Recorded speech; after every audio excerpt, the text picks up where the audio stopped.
হাজিরা বোনাস বৃদ্ধি সহ শ্রমিকদের 18 দফা দাবি পূরণের যৌথ ঘোষণার পর স্বস্তি ফিরেছে শিল্পাঞ্চল আশুলিয়ায়। উৎপাদনে ফিরেছে সিংহভাগ কারখানা।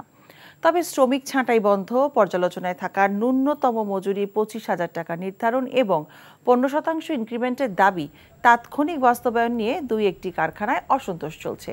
বিষয়টিকে শিল্পাঞ্চলের জন্য স্বাভাবিক ঘটনা বলেই মনে করছে শিল্প পুলিশ। সকাল থেকে আশুলিয়ার টঙ্গাবাড়ির গ্রিন লাইফ গার্মেন্টসে 2600 শ্রমিক দাবি আদায়ে কর্মবিরতি শুরু করেন। একই দাবিতে জামগড়ার ফ্যাশন ফোরামের 4,500 শ্রমিক কর্মবিরতিতে রয়েছেন।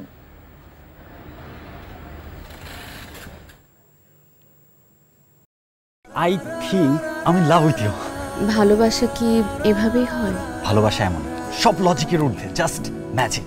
মেঘের মুলুকে তোকে নিয়ে ভেসে যেতে রাজি আছি, সব পথ ভুলে আমি তোর কিনারায় এসে দাঁড়িয়েছি। অনেককে তুমি এতদিন যেভাবে দেখেছো, এরপর থেকে তুমি সেভাবে পাবে না। তুমি কি আফসোস হওয়ার কথা বলছো বাবা? You are good human being. আমি আমার মায়ের মতো হয়েছি। কাজটা তুমি ঠিক করেছো। আমার মনে হয় তোমার বাবা তোমাকে অনেক ভালোবাসে। মানে আব্বুর বাড়ি গাড়ি টাকা পয়সা এই সবকিছু খুব দরকার তোমার।